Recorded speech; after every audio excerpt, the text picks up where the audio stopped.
من يهده الله فلا مضل له ومن يضلله فلا هادي له ونشهد أن لا إله إلا الله وحده لا شريك له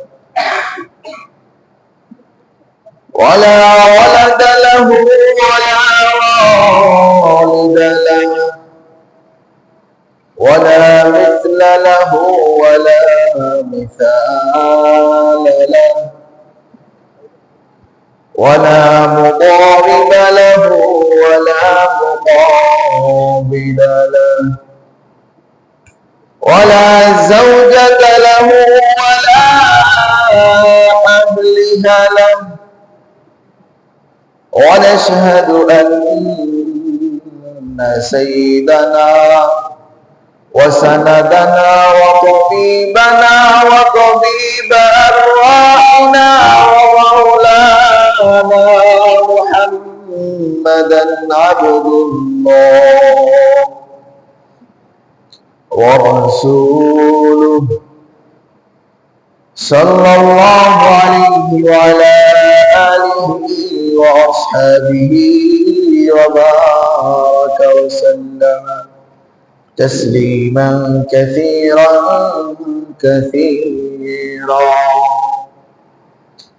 أرسله الله بالحق بشيرا ونذيرا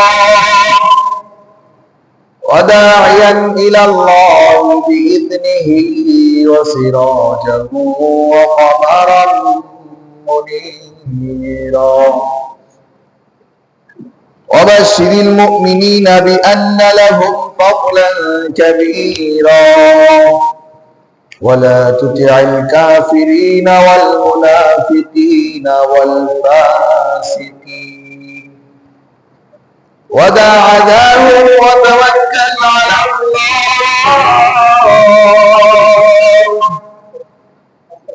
وكفى بالله وكيلا أعوذ بالله من الشيطان الرجيم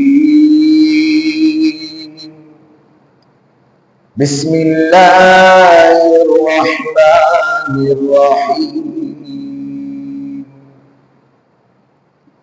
يا أيها الذين آمنوا اتقوا الله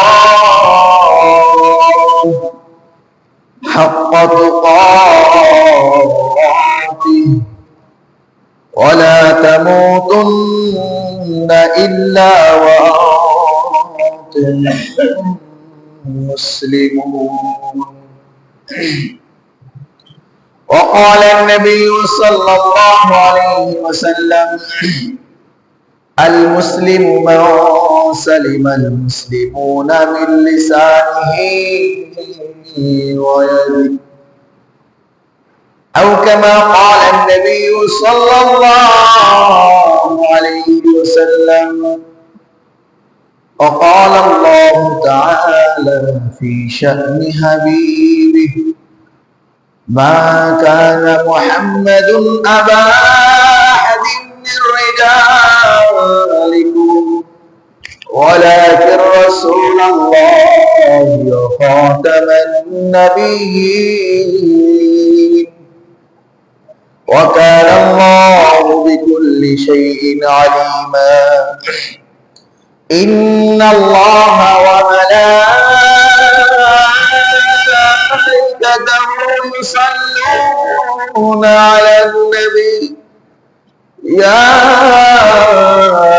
أيها الذين آمنوا صلوا عليه وسلموا تسليما اللهم صل على محمد وعلى آل محمد كما صليت على إبراهيم وعلى آل إبراهيم إنك حميد مجيد اللهم بارك على محمد وعلى آل محمد كما باركت على إبراهيم وعلى آل إبراهيم إنك حميد مجيد بلغ العلا بكماله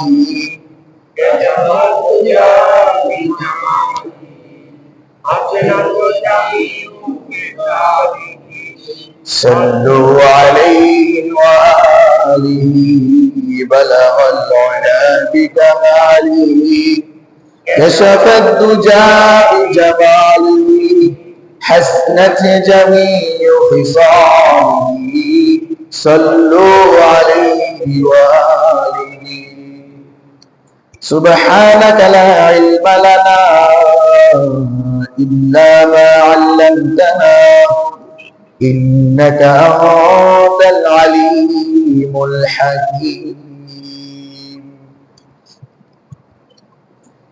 সর্বপ্রথম মালিকের দরবারে শুকরিয়া জ্ঞাপন করি যে রব্বুল আলামিন আমাকে আপনাকে হায়াত দান করে জুমার নামাজের উদ্দেশ্য করে জুমার নামাজের জন্য মসজিদে এসে বসার তৌফিক এনায়েত করেছেন। এই জন্য মহান রব্বুল ইজ্জতের দরবারে ভালোবাসার সহিত মহব্বতের সহিত তার নামটা জপে বলি আলহামদুলিল্লাহ। আমাদের চলতি মাস জিলকদ মাস। এই জিলকদ মাস আরবি মাসের শেষ মাসের আগের মাস। এরপরে আসছে জিলহজ মাস। জিলহজ মাসের অনেক ফজিলত। জিলহজ মাসের ভিতরে আমাদের জন্য আল্লাহ তাআলা একটা আনন্দ দিন রাখছেন। এই দিনটার নাম ঈদুল আযহা। ঈদুল আযহা অতি নিকটে, আর এক মাস দুই একদিন বা 3-4 দিন আছে। আল্লাহ তাআলা আমাদের সবাইকে যেন কুরবানির মতো একটা ফজিলতপূর্ণ ইবাদত করার তৌফিক দান করেন। সবাই বলেন আমিন। আল্লাহ তাআলা আমাদেরকে জুমার নামাজের আগে এক মুহূর্তে কিছু কথা শোনার এবং আমলের নিয়তে বসার তৌফিক দান করেছেন। এজন্য আমরা এখান থেকে কিছু সবক গ্রহণ করব, কিছু শিক্ষা নিব কোরআন থেকে, হাদিস থেকে, যেন আমরা আমাদের জীবনে মেনে প্রতিষ্ঠিত করে নিজেদেরকে কোরআন দিয়ে জীবন যাপন করতে পারি, আহল পরিবারদেরকে করাইতে পারি। সর্বোচ্চ আমাদের এই চেষ্টা থাকতে হবে, ঠিক কিনা? কারণ মানুষ যদি তার নিজের খেয়াল খুশিতে চলে, আল্লাহ তাআলা সূরা মাঈদার ভিতরে বলে, যদি আমাকে আপনাকে প্রশ্ন করা হয় তুমি আজকে নামাজ পড়লা না কেন, মনে চাইছে তাই। আর কোনো জবাব আছে? একটাই তো, ভালো লাগে নাই। এই ভালো না লাগার পিছনে কিছু অজুহাত খাড়া করি আমরা, ঠিক কিনা? আসলে মূলত ওর সমস্যা মনের ভিতরে। মন টানে নাই, মনে চাই নাই, শয়তানে বাসা বাঁধছে মনের ভিতরে, এই জন্য নামাজে আসতে পারে নাই, আসে নাই। এই মনটাই হচ্ছে বড় জিনিস। তুমি আজকে এই অন্যায়টা কেন করলে, ওর সব থেকে বড় অজুহাত আছে ভালো লাগছে তাই, ঠিক কিনা? তুমি আল্লাহ নাফরমানি কেন করলে, মনে চাইছে তাই। তুমি আজকে সকালে ফজরের নামাজ না পড়ে কেন ঘুমায় থাকলে, ভালো লাগছে তাই, মনে চাইছে তাই। এই যে মনে চাওয়া ব্যক্তিগুলা, আল্লাহ তাআলা এদের উদাহরণ দিয়ে কি বলে জানেন?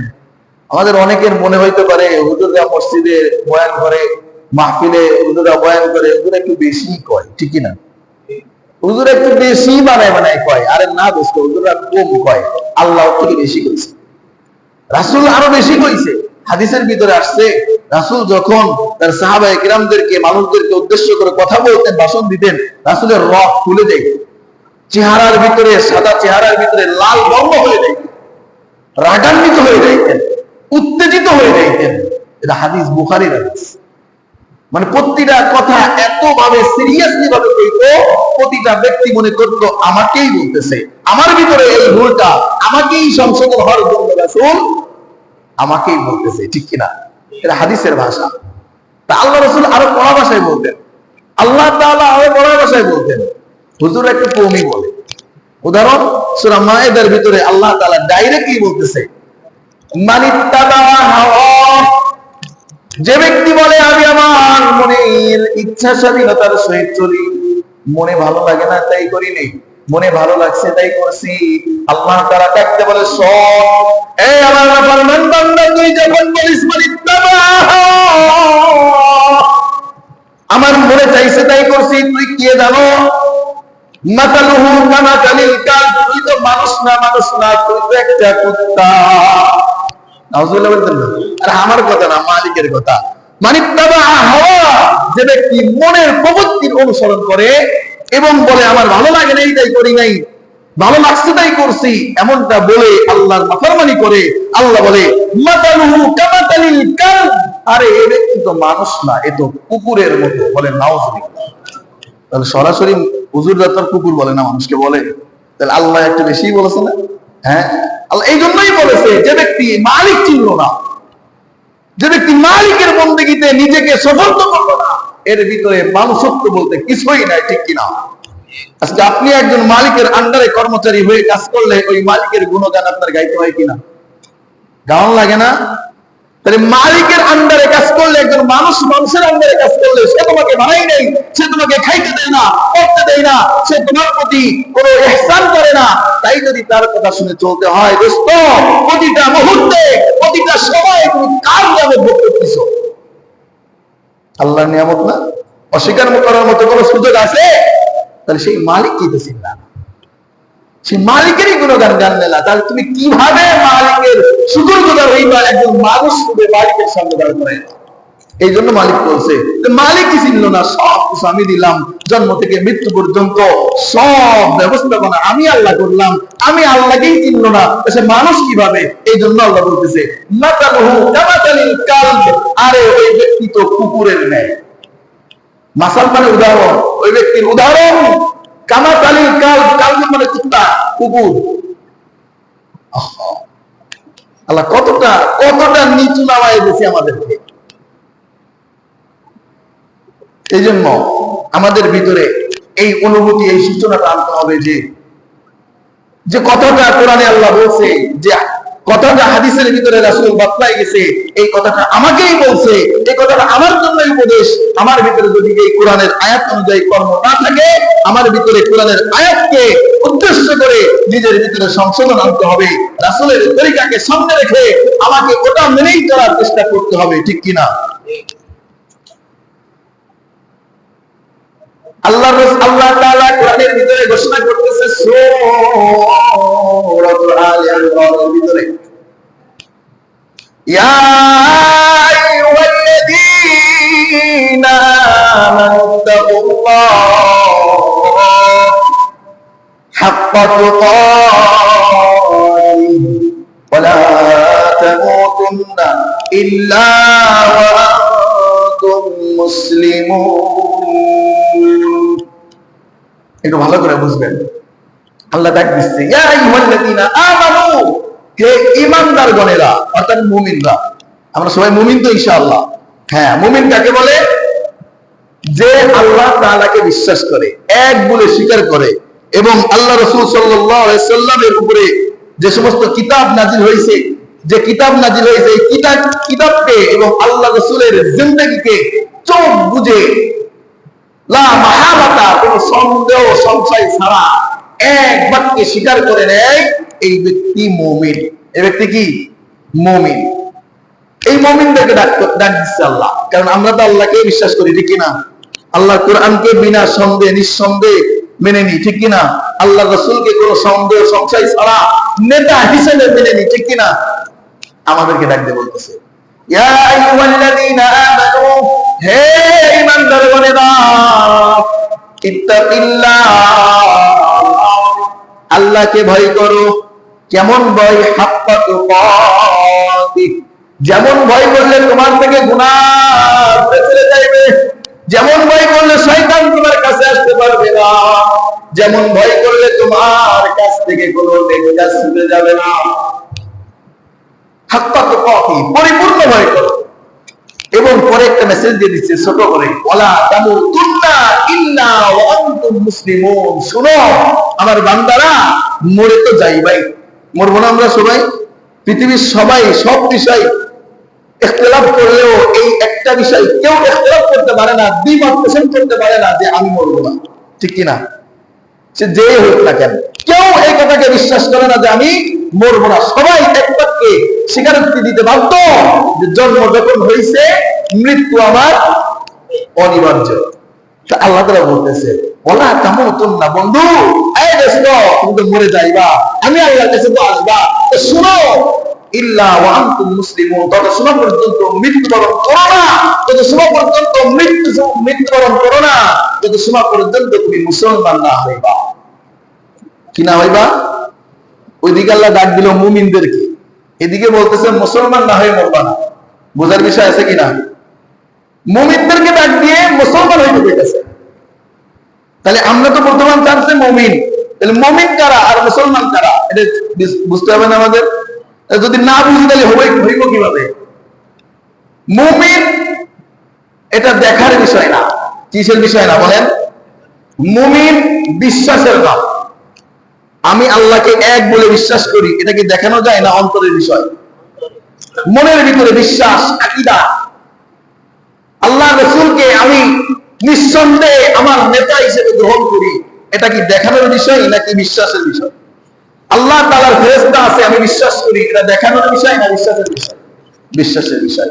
এক কথায় মুমিন বলা হয় যে আল্লাহর একাত্মবাদের সাথে সাতটা বিষয়ের প্রতি ঈমান আনে, বিশ্বাস স্থাপন করে, এই ব্যক্তির নাম মুমিন। এই ব্যক্তির নাম মুমিন। এখন আছেন মুসলমান কারা? মুসলমানকে এই মুসলমান না হয়ে আল্লাহ মৃত্যুবরণ করতে নিষেধ করলো কেন? ওয়ালা তামুতুন্না ইল্লা ওয়া আনতুম মুসলিমুন। আল্লাহ এখানে শুধু স্বাভাবিক ভাষায় বলে নাই, স্বাভাবিক বলে নাই যে তুমি মুসলমান না হয়ে মরো নাই, এবং মরো নাই, বলছে তুমি ততক্ষণ পর্যন্ত মরবা না যতক্ষণ পর্যন্ত তুমি মুসলমান না হইবা। তাকিদে সহিত বলছে, কথাকে শক্তিশালী করে বলছে।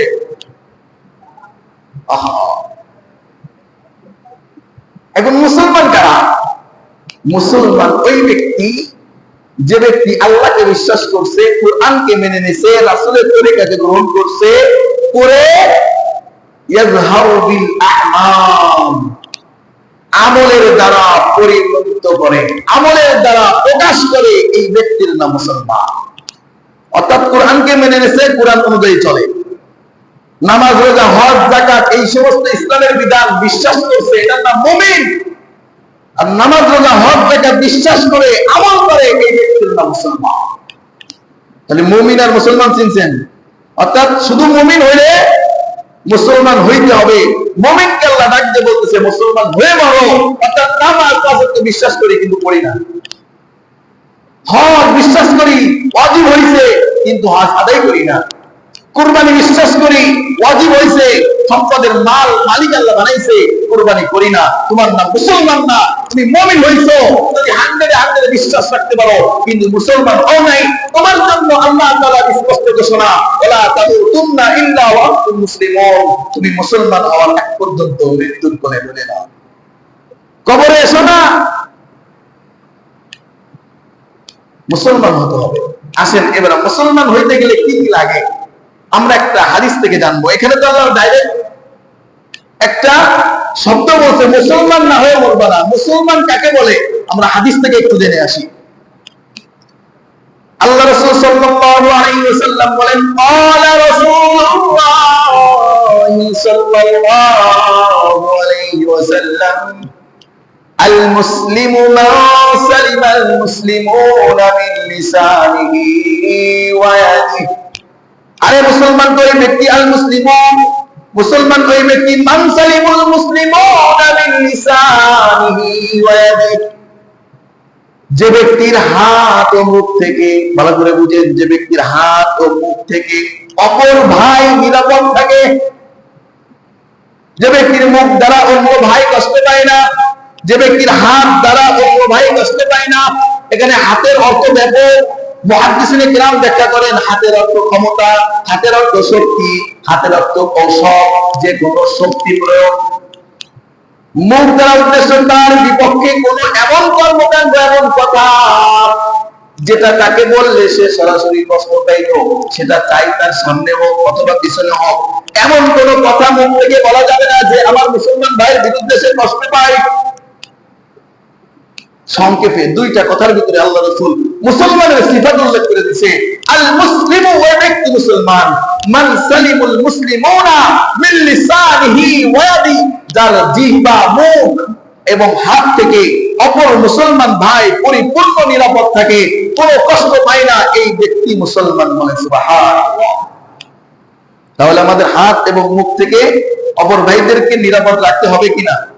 মুখ থেকে কেমন নিরাপদ রাখতে হবে? দেখেন, আমরা যে সমস্ত বিষয়ে সাধারণ মনে করি, স্বাভাবিক মনে করি, কোনো অপরাধ মনে করি না, কিন্তু এই সমস্ত বিষয় আল্লাহ রাসূলের কাছে কতটা ডেঞ্জারাস এবং সাংঘাতিক ছিল। এক সাহাবী বর্ণনা করেন আল্লাহ রাসূল থেকে যে আমাদের বাসায় একদিন আল্লাহ রাসূল সাল্লাল্লাহু আলাইহি ওয়াসাল্লাম বসে আছেন। তখন আমার পরিবারের একজন ছোট এক বাচ্চাকে ডাক দিয়ে বলতেছে, বাবা এদিকে আসো, তোমাকে মিষ্টি দিব। মিষ্টি বলতেই কোন একটা খাবার দিব, আসো এদিকে আসো, মানে ওকে কাছে আনার জন্য বলতেছে। আমরা স্বাভাবিক বলি না বাবাকে, ছোট ছেলেকে কথা না শুনলে, বাবা এদিকে আসো মজা দিব, বাবা আমার কাছে আসো মজা দিব, এই সমস্ত কথা বলে ওকে কাছে আনা হয় না বা ধরার চেষ্টা করা হয়। কিন্তু এই কথাটাকে কি আমরা কখনো অন্যায় মনে করছি? দেখেন আল্লাহ রাসূল কি বলে, আরে মুসলিমের বর্ণনা। আল্লাহ রাসূল বলেন, আপনি তো ওই বাচ্চাকে ডাকলেন কিছু দেওয়ার ইচ্ছা করে, আপনি কি সত্যি তাকে কিছু দিবেন? বলে হ্যাঁ আমি তাকে দিব। কি দিবেন? আমি খেজুর দেব। তখন আল্লাহ রাসূল বলল, যদি কোন ব্যক্তি এই সেফ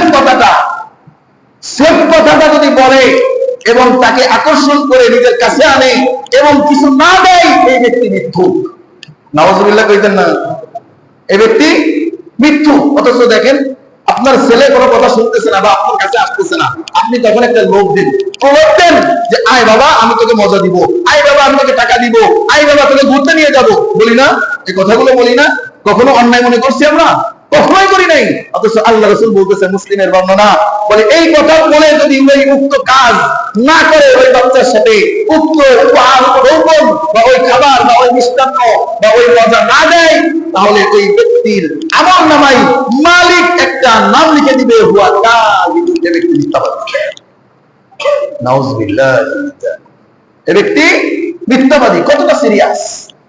এই জন্য দোস্ত, আমার মুখ এবং হাত থেকে যেন প্রতিটা মুসলমান ভাই নিরাপদ থাকে, এমন কথা দ্বারা, এমন কর্ম দ্বারা তাকে আমরা কষ্ট দিব না যে কথা বললে সে কষ্ট পাই, যে কর্ম করলে সে কষ্ট পাই। কারণ সবসময় একটা কথা চিন্তা করবেন, আপনার আজকে শক্তি আছে, আপনার আজকে ক্ষমতা আছে, একদিন কবরস্থানে যাবেন একা একা। কবরস্থানে যে কবরস্থানে তো সাইনবোর্ড থাকে, অমুক ব্যক্তির লাশ, অমুক ব্যক্তির কবর, ঠিক কিনা? একটু দেখবেন যে আপনার ইতিপূর্বে অনেক ক্ষমতাবান মানুষ ছিল, তারা এখানে শুয়ে আছে, নামের লিস্টটা টানানো আছে, তার কবরের উপরে ঘাস জন্মায় গেছে। কোথায় গেছে ক্ষমতা?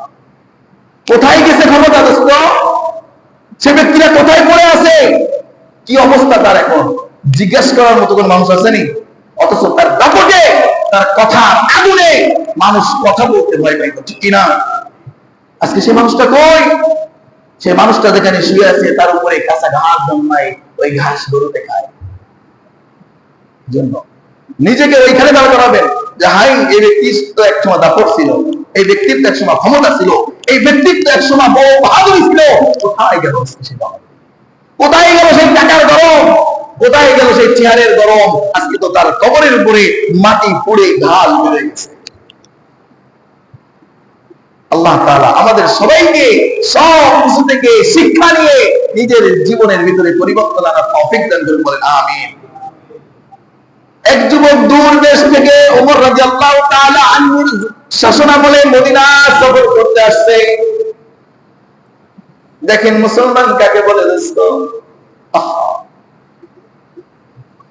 নাম শুনছে ওমরে ফারুক রাদিয়াল্লাহু তাআলা আনহুর জামানা। এমন একটা জামানা ছিল যেখানে বাঘ এবং হরিণে এক গাড়ে পানি খেত, এমন সুশাসন ছিল। প্রধানমন্ত্রী পর্যন্ত বাবলা তলায়, খেজুর তলায়, ইটের উপরে মাথা দিয়ে ঘুমাইতো, কোনো শত্রু ছিল না। আর এখন আমরা মেম্বার চেয়ারম্যান পর্যন্ত হইলে 3-4 জন বডিগার্ড লাগে, ঠিক কিনা? যখন তখন হামলা হইতে পারে, আসনটা এভাবে, ঠিক কিনা? চেয়ারম্যান মেম্বার হওয়া লাগে না, কয়টা টাকার মালিক, একটু ক্ষমতার মালিক হইলেই তার সাথে বডিগার্ড দরকার আছে কিনা? অথচ দেশ প্রধান ওমর ফারুক রাদিয়াল্লাহু তাআলা আনহুকে দেখতে আসছে কাফেলা। দেখি ওমরের শাসন বলে এমন শাসন, কঠোর শাসন। এসে দেখে কাফেলা তলায় ওমর শুয়ে আছে, তাকে ডাক দিয়ে বলে, তোমার দেশের শাসনকর্তার বাসা কোথায়? কোথায় তাকে বলে কি?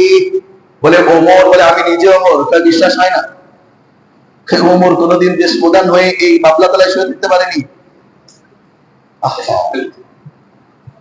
যুবক রওনা করছে উট নিয়ে, তার দেশ থেকে মদিনার পথে ওমরের শাসনামল দেখতে আসতেছে, ওমরের সঙ্গে দেখা করতে আসতেছে। মরুভূমির পথ 350 মাইল দূরে। কত মাইল? 350 মাইল দূর থেকে আসতেছে যুবক উটের উপরে করে। মরুভূমির রাস্তায় ক্লান্ত হয়ে গেছে। চলতে চলতে চলতে চলতে সামনে একটা খেজুর বাগানের সাথে সাক্ষাৎ। মনে মনে ধারণা করলো, আমি এই বাগানে কিছু সময়ের জন্য একটু বিশ্রাম নিব, আমার উটটাকে একটু বিশ্রাম দিব, আমিও বিশ্রাম নিব। ওই খেজুর বাগানে এসে খেজুর তলায় যুবক শুয়ে পড়ছে। শোয়ার সঙ্গে সঙ্গে ক্লান্ত শরীরে চোখ জুড়ে ঘুম এসে পড়ছে। উটটাকে বেঁধে রাখছিল, কিন্তু উটটা ঘুমের ভিতরে কখন ছুটে গেছে। ছুটে যে পাশের এক ক্ষেতের ভিতরে ঢুকছে, যে ক্ষেতে সবে মাত্র খেজুরের চারা লাগাইছে, ছোট্ট ছোট্ট চারা, ওই চারার ভিতরে, ওই ক্ষেতের ভিতরে যে কয়েকটা গাছ নষ্ট করে ফেলছে। কারণ উঠে তো আর বোঝে না এটা বড় না ছোট, এটা ঢুকলে নষ্ট হবে না খারাপ হইব, ভালো হবে না খারাপ হবে, এটা আমার মালিকের না অন্য মানুষের, এটা বোঝে না। উঠে অবলা জিনিস না, ওরা, ওদের বিবেক আছে? আল্লাহ বিবেক দিছে না। উট ছুটে গেছে। উট ছুটে যে অপরের খেতে যে ওই ক্ষেতের কয়েকটা গাছ নষ্ট করছে। এই ঘুমন্ত অবস্থায় ওই ক্ষেতের মালিক আসছে, যুবক কিন্তু ঘুমায় আছে। ক্ষেতের মালিক আসার পর দেখে যে একটা উট ওর ক্ষেতের ভিতর দিয়ে বিচরণ করতেছে, কয়েকটা চারা অলরেডি মেরে ফেলছে, কয়েকটা গাছের বউ ক্ষতি করে ফেলছে। তিনি রাগান্বিত হয়ে, গুসা হয়ে একটা পাথর হাতে নিয়ে উটের দিকে নিক্ষেপ করছে, উটকে তাড়ায় দেওয়ার জন্য। কিসের জন্য? তাড়ায় দেওয়ার জন্য। রাগ হয়েছে, গুসা হয়েছে, কষ্টের ফল আমার নষ্ট করে ফেললো, এই চিন্তা করে সে কি করছে?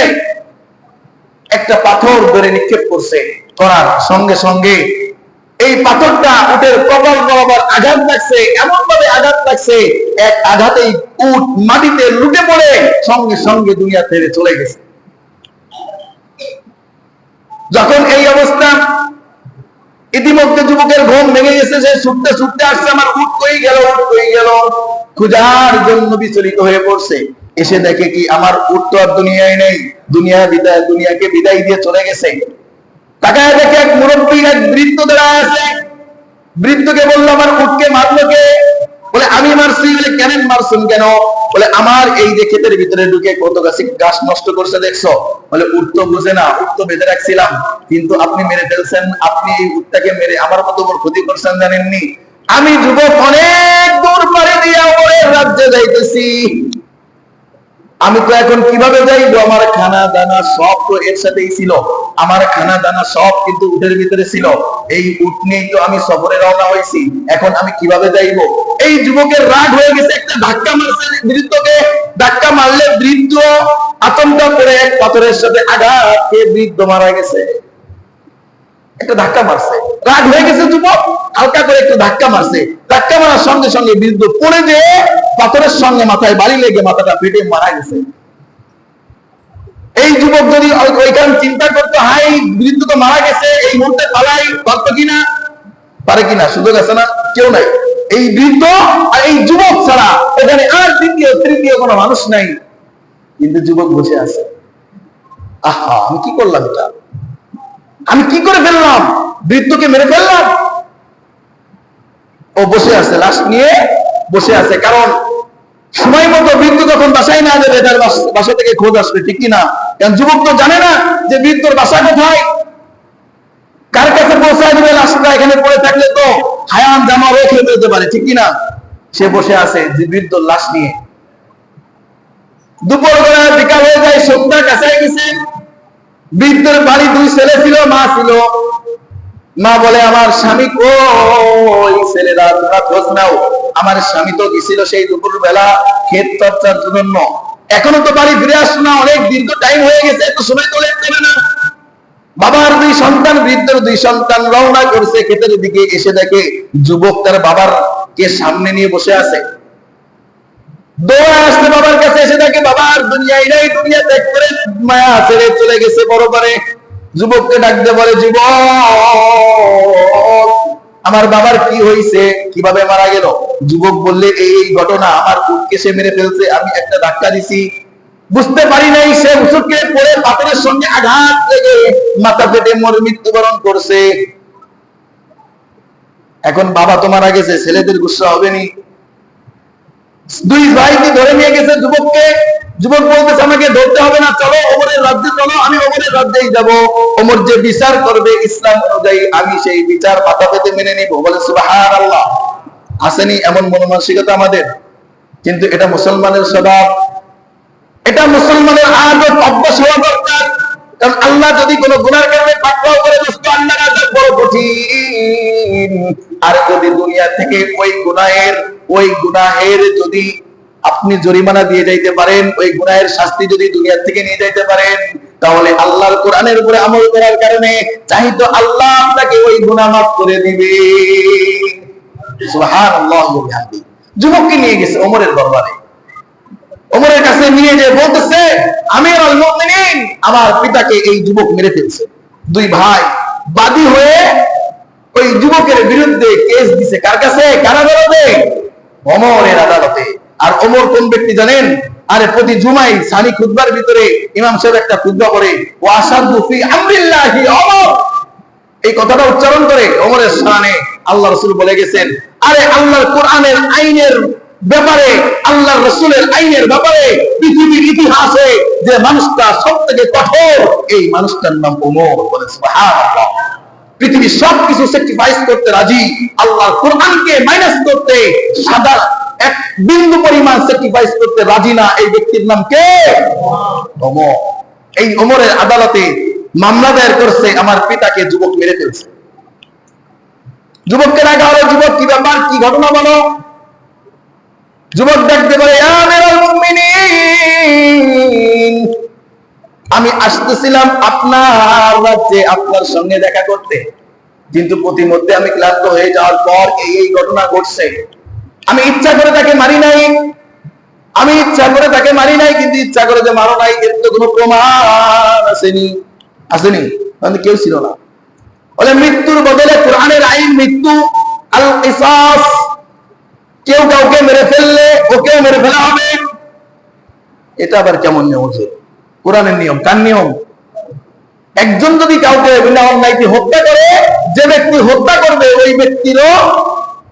ওই ব্যক্তিকেও হত্যা করা হবে। এটা কোরআনের আইন। এই আইন যতদিন পর্যন্ত রাষ্ট্রে কায়েম না হবে, ততদিন পর্যন্ত শান্তির আশা করা বোকামি ছাড়া আর কিছুই না। হয়তো আমরা দেখতে পারি কিছু সময়ের জন্য কেউ যদি একটা জীবন তো চলে গেছে, আর হুদাহুদি আর একটা জীবন নিয়ে কি লাভ? আছে না এমন মন্তব্যের মানুষ? আছে না? আল্লাহ তাআলা বলতেছে, তোমরা দেখতে পারো আল মাইয়িতু ফিল কবরি, আরে কবরের মাধ্যমে যে মরে গেল এটা তোমরা দেখতে পারো, কিন্তু আমি আল্লাহ দেখি ফিল কবরি হায়াতুন, আরে মৃত্যুর বদলে যে মৃত্যু নেওয়া হয় এর ভিতরে জীবিত, এর ভিতরে হায়াত পরিপূর্ণ। কিভাবে হায়াত? একটা মানুষ মরে কিন্তু আবার জীবিত হলো কিভাবে? বলে হ্যাঁ, এই একটা মানুষকে মেরে ফেলার কারণে ওই হত্যাকারীকে যদি হত্যা করা হয়, তাহলে পরবর্তী সময়ে এমন হাজারো মানুষ হত্যার হাত থেকে বেঁচে যাবে, ঠিক কিনা? কারণ সে যখন চিন্তা করবে আমি যদি অপরকে মেরে ফেলি তাহলে আমারও তো মরতে হবে, এই নিজের মরার ভয় প্রতিটা মানুষের ভিতরে আছে। আর এই ভয় যখন কাজ করবে, তখন ওই ব্যক্তির হাতে নিরপরাধ করে মানুষের খুন হতে পারে না। অথচ এখন দেখা যাচ্ছে একেবারে অপরাধী সারাই কি জন্য খুনিটাকে খুন করতেছে, আর তাকে কি জন্য খুন করা হলো, এই দুই ব্যক্তি কোনো ব্যক্তি কিছু জানে না। আছে না? এখন খুনের কোন আছে নাকি?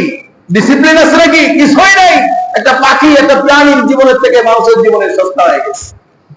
যখন ইচ্ছা তাকে, যেখানে ইচ্ছা সেখানে মানুষকে শেষ করে দিতেছে। কি জন্য মারতেছে এই মারাকারীও জানে না, আর যাকে মারা হলো সেও জানে না যে আমাকে কি জন্য মারা হলো। আল্লাহ তাআলা আমাদের এই সমস্ত খারাপি থেকে হেফাজত করুন, বলেন আমিন। যুবককে ডাকা হলো, কাঠগড়ায় দাঁড়ানো হলো। আমিরুল মুমিনিন আইন পাস করলেন, তোমার তো এখনই ফাঁসির কাস্টে ঝুলতে হবে, তুমি বৃদ্ধকে মেরে ফেলছো, এখনই তোমাকে ফাঁসির কাস্টে ঝুলানো হবে। আল কিসাস, তোমার উপর থেকে কিসাস আদায় করা হবে। কারণ বাদী পক্ষ মামলা দায়ের করছে, তার দুই ভাইও তার সঠিক বিচার চাই, আর সঠিক বিচার কোরআনের আইন।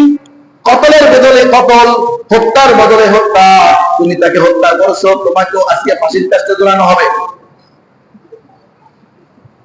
ওই যুবক সদরে এই কোরআনের আইন ওমরের শাসনকে মেনে নিলেন, মেনে নিয়ে একটা দাবি দায়ের করলেন, ইয়া আমিরুল মুমিনিন, আমার একটা দাবি ছিল, ছোট একটা। বলে কি দাবি বলো? বলে আমাকে যদি একটু সুযোগ দিতেন, আমি আমার দেশে ফিরে যাইতাম। আমি কথা দিতেছি, আপনি যে তারিখ বা ডেট দিবেন, আমি ওই ডেটের ভিতরে আবার ফিরে আসব, আমি ফাঁসির কাস্টে ঝোলার জন্য আবার ফিরে আসব। যখন এই কথা বলে আমিরুল মুমিনিন বলে, না না না, এটা তো হতে পারে না, তুমি যে বাসায় যে ফিরে আসবা এর গ্যারান্টি কি? গ্যারান্টি আছে নি? না তোমাকে চিনি, না তোমার বাসা বাড়ি চিনি, না তোমার কোনো পরিচয় আছে আমাদের কাছে, এই সুযোগ দেওয়া হবে না। তুমি বাসায় কি জন্য যাবো বলো? বলে আমি বাসায় এই জন্য যাব, আমি এক দোকান থেকে সদাই খাই, এক দোকান থেকে সদাই করি, কেনাকাটা করি, ওই দোকানদার আমার কাছে কিছু টাকা দাও না, কিছু টাকা পাবে, কিছু অর্থ পাবে, এই অর্থটা পরিশোধ করার জন্য যাব। কারণ আল্লাহ রাসূল বলেছেন, তুমি যদি নামাজ কাজা করো, মালিকের হক মালিক চাইলে মাফ করবে। তুমি যদি হক আদায় না করো, মালিক যদি চাই হজের ঘোড়া মাফ করবে। কিন্তু যদি অন্যের হক করে খাও, আল্লাহ তাআলা এই বিষয়টা কোনোদিন মাফ করবে না, যত সময় পর্যন্ত ওই ব্যক্তি নিজ থেকে তোমাকে ক্ষমা না করবে। আহা, অথচ আমরা পাঁচ ওয়াক্ত নামাজের মুসাল্লি হয়ে অন্যের হক মেরে খাই, ঠিক কিনা? এই যুবক যখন এই কথা বলছে, বলে না তোমার জন্য একটা রাস্তা আছে। একটা কি রাস্তা? বলে তোমার যদি কোনো বন্ধু বান্ধব আত্মীয় স্বজন এই মদিনা শহরে থাকে, তাকে জিম্মি বানায়া, তাকে জিম্মাদারি দিয়া, তাকে দায়িত্ব দিয়া, তুমি না আসলে তোমার বদলে সে ফাঁসির কাস্টে ঝুলবে, এমন যদি কোনো প্রমাণ বা কোনো রক্তের বন্ধনের কাউকে যদি রাখে যাইতে পারো, তাহলে তোমাকে আমি ছেড়ে দিব, সুযোগটা দিতে পারি। যুবক দেখতে বলে, ইয়া আমিরুল মুমিনিন, এই মদিনা শহরে আমার কোনো রক্তের আত্মীয় নাই, আমার কোনো বন্ধু বান্ধব নাই, আমার কোনো প্রিয় আহবাব নাই। আমি আসছি আপনার সঙ্গে দেখা করতে, আপনার শাসনগুলো দেখতে। আপনার কথা অনেক শুনেছি, কিন্তু শুকনা কথায় তো চিড়া ভিজবে না, যতই কথা হোক। ওমর আসাদু ফি আমরিল্লাহি ওমর, আরে আল্লাহর হক, আল্লাহর কথা, আল্লাহর আইনের জায়গা ওমর বড় কঠিন। বলে না না না, কোনো কথাই হইব না, তোমার পক্ষ থেকে যদি কোনো জিম্মি না থাকে, তোমাকে সুযোগ দেওয়া হবে না। যুবক দুই চোখের পানি ছেড়ে বলতেছে, আমার কোনো আফসোস নাই, তাহলে আপনি আমাকে আপনার কার্যক্রম শুরু করেন। ফাঁসির কাস্টে সাজানো হয়েছে, ফাঁসির কাস্টে নিয়ে যাওয়া হয়েছে। এই মুহূর্তে ফাঁসির কাস্টে যখন জল্লাদ ফাঁসিতে ঝুলাবে, এই মুহূর্তে এক ব্যক্তি সাহাবায়ে কেরামদের ভিতর থেকে, মদিনাবাসীর ভিতর থেকে একজন দাঁড়ায় বলে, ইয়া আমিরুল মুমিনিন, ইয়া আমিরুল মুমিনিন, একটু দাঁড়ান, আমি ওই ভাইয়ের পক্ষ থেকে জিম্মি হয়ে গেলাম।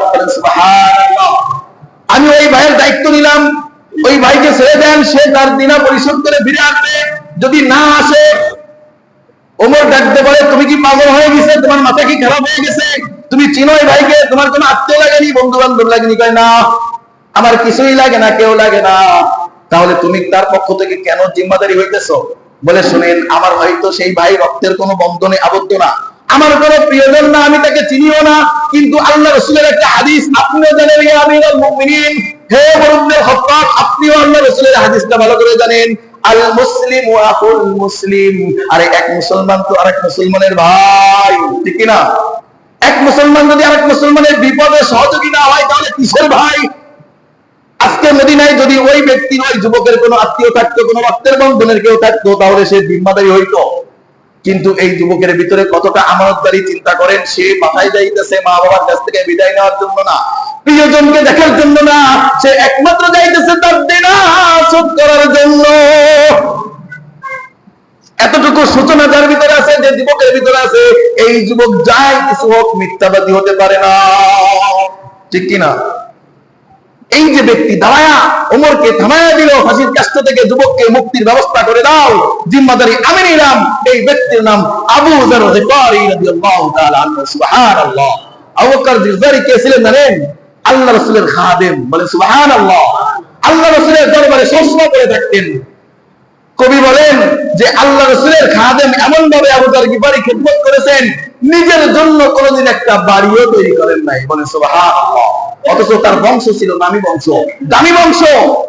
এই আবু যর গিফারি রাদিয়াল্লাহু তাআলা আনহু একদিন আসছে ইসলাম গ্রহণ করার আগে, মক্কার সামনে দাঁড়ায়, কাবা শরীফের সামনে দাঁড়ায়, এভাবে দাঁড়ায় আছে, মনটাকে ছোট করে একাগ্রতার দিকে তাকায় আছে। যে সমস্ত মানুষ তপ করতেছে এদের দিকে তাকায় আছে। সারাটা দিন এভাবে কেটে গেছে। আলী রাদিয়াল্লাহু তাআলা আনহু খেয়াল করছেন যে একটা যুবক এভাবে দাঁড়ায় আছে, কিভাবে চাতক পাখির ন্যায় চেয়ে আছে, কি একটা অভাব তার চাহনির ভিতরে, কি যেন খুঁজতেছে, কি যেন চাইতেছে, এমন একটা ভাব এই যুবকের চেহারায়। সন্ধ্যা যখন ঘনায় আসছে, আলী রাদিয়াল্লাহু তাআলা আনহু এই যুবকের কাছে এসে বলতেছে, ভাই আপনাকে দেখে মুসাফির মনে হইতেছে, আপনি কি মুসাফির? বলে হ্যাঁ আমি মুসাফির। আপনার বাড়ি কয়? গিফার বংশে আমার বাড়ি, গিফার বংশের লোক আমি। বলে তাহলে তো সারাদিন মনে হয় কিছু খান নাই, চলেন আজকে আপনি আমার বাসার মেহমান। বলে হ্যাঁ চলেন। ওই দিন আলী রাদিয়াল্লাহু তাআলা আনহু তাই আবু যর গিফারিকে তার বংশের মেহমান, তার ফ্যামিলির মেহমান বানায়া আবার পাঠায়া দিছে। পরের দিন দেখে আবার সারাদিন কাবা চত্বরে দাঁড়ায় আছে। আবার সন্ধ্যাবেলা আলী রাদিয়াল্লাহু তাআলা আনহু এসে ডাক দিয়ে বলে, এই ভাই যুবক মুসাফির, তুমি আজকে এখানে দাঁড়ায় আছো, তোমার উদ্দেশ্য কি?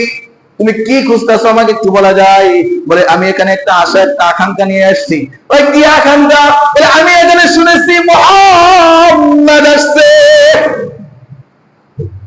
আমি দেখতেছি এই মানুষগুলোর মধ্যে এই নববী সূরাতের নববী ড্রেসে নববী চেহারায় এই মুহাম্মাদি নূরওয়ালা কোন মানুষ দেখা যায় কিনা। আমি তাকে খুঁজে তার হাত ধরে আমি মুহাম্মদ বলতে পৌঁছাতে আসছি। সুবহানাল্লাহ কইতেন না? এই আবু যর গিফারিকে আলী রাদিয়াল্লাহু তাআলা আনহু ডাক দিয়ে বলল, ভাই তুমি এমন একজন মানুষের খোঁজে আসছো যে মানুষের স্বীকৃতি তুমি মুখ দিয়ে দেখলে তুমি এখান থেকে জান নিয়ে বাড়ি যাইতে পারবা না। আবু যর বলল, আমি ব্যস্ত চাই না, আমি মুহাম্মদ সাল্লাল্লাহু আলাইহি সাল্লামকে দেখতে চাই। আলী রাদিয়াল্লাহু তাআলা আনহু বলল, চলো তাহলে আমি তোমাকে নিয়ে যাই, কিন্তু শর্ত আছে, আমার পাশ তুমি হাঁটতে পারবা না। আমি যখন হাঁটবো আমার পিছে পিছে আসবে, আমার সঙ্গে হাঁটবে না। কারণ মক্কার কাফেররা, কুরাইশরা, মক্কার মুশরিকরা জানে যে আমি আলী মুহাম্মদের ইসলাম গ্রহণ করেছি। যদি তোমাকে আমার সঙ্গে দেখে হয়তো আমাকে কিছু বলতে পারবে না আমার বংশের ক্ষমতার কারণে, কিন্তু তোমাকে কিন্তু ছিঁড়ে বুড়ে খেয়ে দিবে। বলে আচ্ছা ঠিক আছে, যা বলবেন তাই। বলে আমি যেখানে যাব একটা পাথর হাতে নিয়ে একটা গলির দিকে মারবো, যে গলির দিকে পাথরটা মারবো এই গলির ভিতরে ঢুকবা, ওই গলির ভিতরে সামনে আগায় যায় দেখবা নুরানি চাঁদওয়ালা মুখখানি নিয়ে একটা ব্যক্তি বসে আছে, ওই ব্যক্তির নাম মুহাম্মদ। আবু যর গিফারি বলে, চলেন চলেন, আর দেরি সহ্য হয় না। আলী রাদিয়াল্লাহু তাআলা আনহু পাশ হাঁটতেছে, হাঁটতে হাঁটতে হাঁটতে হাঁটতে এক গলির সামনে যে আলী রাদিয়াল্লাহু তাআলা আনহু পাথরটা নিক্ষেপ করছে, আবু যর দেরি না করে ঢুকে গেছে। যে দেখে যে এমন একজন ব্যক্তি বসে আছে যার সূরত, যার সিরত, যার চেহারার বর্ণনা দিতে সক্ষম না। সে বলে মুহাম্মদ এমন একজন ব্যক্তি যাকে একবার দেখলে দ্বিতীয়বার দেখার জন্য মন ছটফট করে, যে দুইবার দেখছে সে তিনবার দেখার জন্য মনটা গুরুগুরু করে, যে তিনবার দেখছে সে চারবার দেখার জন্য মরুয়া হয়ে ওঠে। এমন একজন চেহারাওয়ালা মানুষ ওখানে বসে আছে। এই নবীর কাছে যে আল্লাহ নবীর হাতে হাত রেখে, লম্বা কাহিনী সংক্ষেপ করলাম দোস্ত, হাত রেখে কালিমা পড়ে মুসলমান হয়ে গেছে। আল্লাহ রাসূল বলে, খবরদার আবু যর, তুমি প্রকাশ করো না তুমি মুসলমান হইছো, ইসলাম গ্রহণ করছো। বলে ইয়া রাসূলুল্লাহ, ইসলাম গ্রহণ করছি, আমার এখন আর ভয় নাই, নাই মৃত্যুর ভয়, নাই শাস্তির ভয়, নাই আযাবের ভয়, নাই বংশের ভয়, কোনো ভয় আমার ভিতরে নাই। আবু যর দৌড়ায় যায় কাবা চত্বরে সাক্ষ্য দিচ্ছে, আশহাদু আল্লা ইলাহা ইল্লাল্লাহ ওয়াহদাহু লা শারীকা লাহু ওয়া আশহাদু আন্না মুহাম্মাদান আবদুল্লাহ ওয়া রাসূলুহু। আল্লাহু আকবার। কাবা শরীফের চত্বরে যখন এই সাক্ষ্য দিছে উচ্চ গলায়, তখন কাফেরেরা, মুশরিকেরা পাকড়াও করছে, তুই তো মুহাম্মাদের কাছে ইসলাম গ্রহণ করছে, হওয়া করছি। তখন তাকে মার শুরু করছে, এত পরিমাণ টর্চার করতেছে, দূর থেকে একদম দেখে যে আবু যরকে পিটাইতেছে, তখন সে চিৎকার করে, ছেড়ে দাও যুবককে, ছেড়ে দাও। যুবক গিফার বংশের লোক, খবরদার, গিফার বংশের লোক যদি জানতে পারে তোমরা ওর গায়ে হাত দিছো, তোমাদের বংশ নির্বংশ করে ফেলবে, ছেড়ে দাও, ছেড়ে দাও, ও সাধারণ মানুষ না, গিফার বংশের মানুষ। সঙ্গে সঙ্গে কাফেররা তাকে ছেড়ে দিল। অদস্ত এই বেপরোয়া মানুষটা, ইসলামের পথে এত কঠোর মানুষটা ওই যুবকের পক্ষে জিম্মি হয়ে গেল। আমার যুবক ভাইকে ছেড়ে দাও, সে যায় আমানত রক্ষা করে আসুক। তাকে ওমরের পক্ষ থেকে একটা ঘোড়া দিয়ে বলা হলো, যাও, আগামী জুমা পর্যন্ত তোমাকে সুযোগ দেওয়া হলো, জুমার পরে তোমার ফাঁসির রায়, যদি এর ভিতরে না আসো তাহলে তোমার পক্ষে তোমার স্থানে আবু যরকে এই ফাঁসির কাজটা ঝুলতে হবে। যুবক চলে গেল, ঘোড়া নিয়ে চলে গেল ওই দোকানির কাছে, মুদ্রা নিয়ে যে বলতেছে, দোকানি ভাই এই নাও তোমার মুদ্রা, তোমার দিনা। দোকানি ডাকতে বলে, কি ব্যাপার, এখনো তো এই দিনার মেয়াদ আছে, এখনো 1 মাস বাকি আছে, তুমি 1 মাস আগে কেন দিতে আসলা? বলে, এত কথা বলার সময় নাই, আমার হাতে খুব সময় অল্প, আমার হাতে সময় অল্প, আমাকে ছেড়ে দাও। চলে গেল। সংক্ষেপে তার কাছে বলল, আমি মদিনার আসামি হয়ে গেছি, মদিনার ফাঁসির কাস্টের আমি অপরাধী, আগামী জুমার আগে আমার মদিনায় যেতে হবে। ওমরের কাস্টে, ওমরের বিচার কাস্টে আমার ফাঁসির রায় হয়েছে, অর্থাৎ সময় নাই, সময় নাই, ছেড়ে দাও। এই কথা শুনে যুবক বলে, কিরে? দোকানি বলে, যুবক কত বড় সব, যে ফাঁসির কাস্টের অপরাধী হওয়ার পরেও আমার দিনা পরিশোধ করতে আসছে। না না না, এই ওমরের বিচার আমার দেখতে যাইতে হবে। ওই ইহুদি, ওই দোকানদার ছিল ইহুদি, ওই ইহুদি ও যুবকের সঙ্গে ছুটছে। যুবক আসতে বাসায়, স্ত্রীর কাছে যায়, বলে, বউ, এই আমার প্রাণের স্ত্রী, শেষবারের মতো তোমার স্বামীকে দেখে নাও, আর এই স্বামীকে দেখতে পাইবা না। যে ওমরকে দেখার জন্য বাড়ি থেকে মদিনার পথে গেছিলাম, আজকে আমি সেই যুবক, ওই ওমরের ফাঁসির কাস্টের অপরাধী। সন্তানদের দিয়ে বলে, সন্তানেরা রে, বাবাকে দেখে না, আর দেখার সুযোগ পাইবা না। এই বাবা দুনিয়া ছেড়ে চলে যাবে, এই শেষবারের মতো দেখে নাও।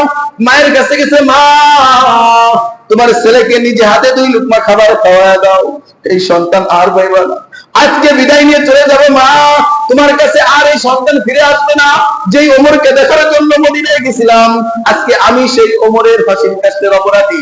আমাকে নিয়ে যাও, আমাকে ছেড়ে দাও, আমাকে বিদায় দাও, শেষবারের মতো একটু আদর করে দাও না মা।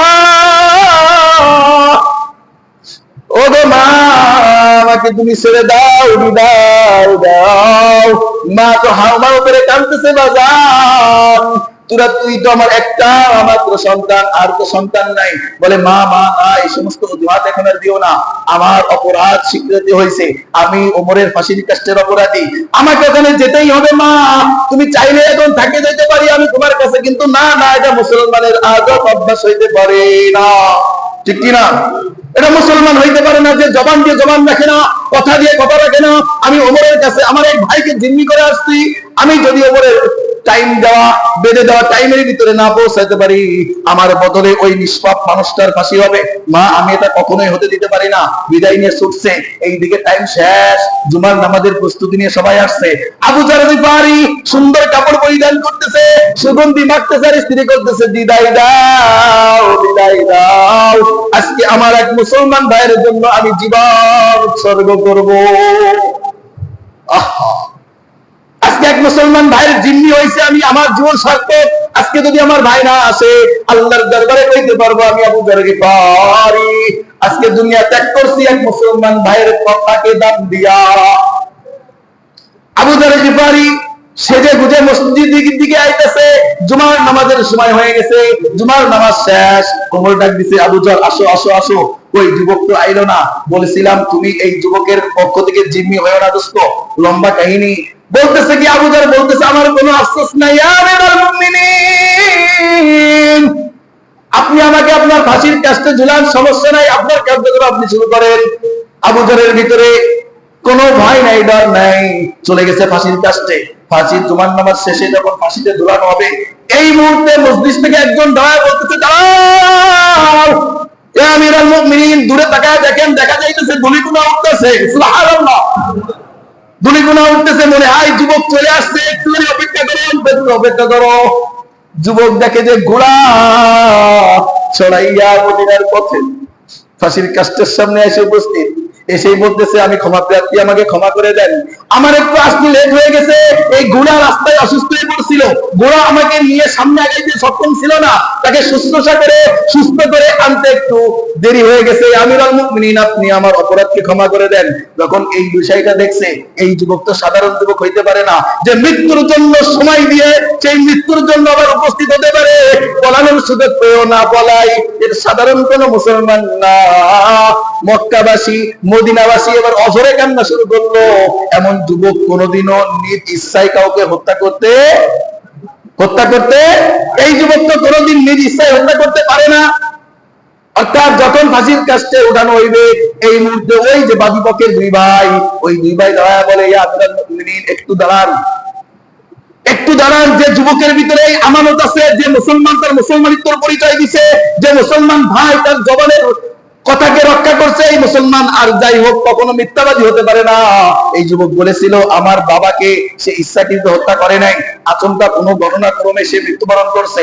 অর্থাৎ আমরা এই যুবককে আজকে বেকসুর খালাস করে দেব একটা শর্ত নিয়ে। আমিরুল মুমিনিন বলে কি শর্ত? এই যুবককে বলেন যদি কাল কিয়ামতের ময়দানে সে জান্নাতবাসী হয়, আমাদের দুই ভাইকেও জান্নাতে নিয়ে যাবে। আল্লাহর আযাবের কি ভয়! আরে যুবক কি যুবক! এটাই মুসলমানের পরিচয়। এটা কিসের পরিচয়? মুসলমান কখনো জবান দিয়ে মিথ্যা কথা বলতে পারে না, মুসলমান কখনো এই জবান দিয়ে মানুষের কথা মানুষকে লাগাইতে পারে না, মুসলমান কোনোদিন এক ভাইয়ের কথা আর এক ভাইয়ের কাছে লাগাইতে পারে না, মুসলমান কোনোদিন এক মুসলমান ভাইয়ের কখনো বিবাদ সাধন করতে পারে না। এটাই মুসলমানিত্ব পরিচয়, এটা মুসলমানিত্বের পরিচয়। এই জন্য আল্লাহ রাসূল বলছে আল মুসলিমু মান সালিমুল মুসলিমুনা মিন লিসানিহি ওয়া ইয়াদি, আরে মুসলমান তো ব্যক্তি তার হাত ও মুখ থেকে অপর মুসলমান ভাই পরিপূর্ণ নিরাপদ থাকে। আল্লাহ তাআলা আমাদের সবাইকে এমন খাঁটি মুসলমান হওয়ার তৌফিক দান করুন। সবাই বলি আমিন। ওয়া আখিরু দাওয়ানা আলহামদুলিল্লাহি রাব্বিল আলামিন। একটু টাইম বেশি হয়ে যাওয়ার কারণে ক্ষমা প্রার্থী।